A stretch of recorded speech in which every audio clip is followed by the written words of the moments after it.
Second Amendment, gun control. You've been on the NRA's board since '95, and this is a subject that you maybe feel more strongly about than any other. I believe that Make your case. I believe that a person's moral compass can be determined by how he references free men the right to defend themselves. The Second Amendment is so obvious to me, it's insane that there's an argument.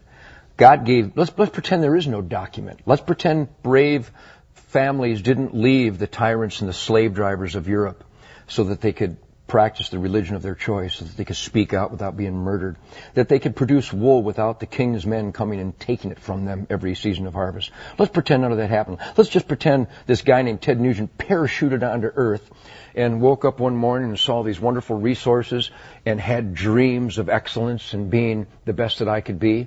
I don't need a document, and I don't need another man to explain to me that I have the right to defend my gift of life.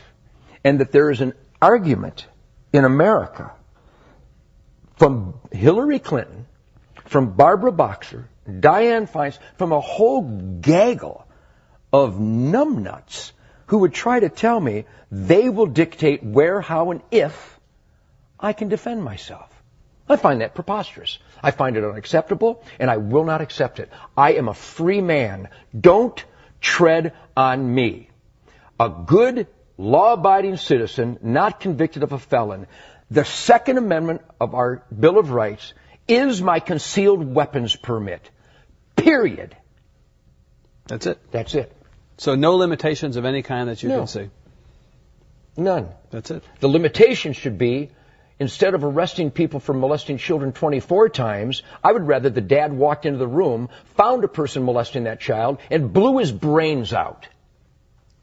I would rather that the lady in Massachusetts last month who was taking her daughter to soccer, who was carjacked by a recidivistic maggot who'd been in the prison system all his life but was let out again because we feel sorry for him. Maybe he had a bad childhood. Instead of her being hijacked and murdered, I'd rather she just shot the bastard dead. But in Massachusetts, somebody decided she can't do that. So she's dead. I would rather she was alive and the carjacker was dead. I'm weird.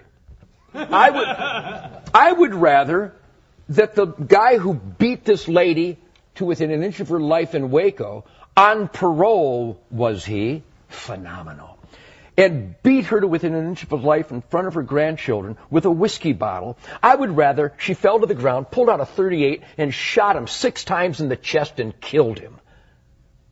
Am I weird? Because the guy is going to get out again. I don't like repeat offenders. I like dead offenders.